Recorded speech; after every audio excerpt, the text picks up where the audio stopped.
बिस्मिल्लाहिर्रहमानिर्रहीम। ये लंगरे मदीना है जी।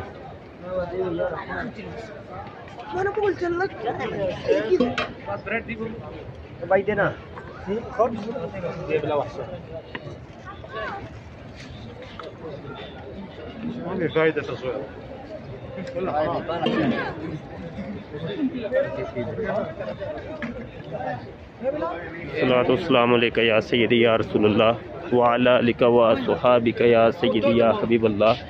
ये लंगरे मदीना था, मेरे आका का लंगर था। और एक दोस्त की वीडियो मैंने देखी, वो कह रहा था कि भाई नहीं, यहाँ पे जो है ना लंगर नहीं खाने चाहिए, ये फ़कीरों का हक़ है, तो मस्कीनों का हक़ है, तो वगैरह वगैरह। तो मैं यहाँ पैगाम देना चाहता हूँ कि दुनिया के जो बादशाह हैं वो मेरे आका के दर के ऊपर फ़कीर हैं। तो ये तो नसीब वालों को ये चीज़ें नसीब होती हैं।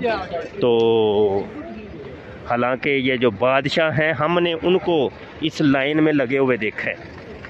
तो सरकार के दर के ऊपर कोई अमीर नहीं है, सब फ़कीर हैं।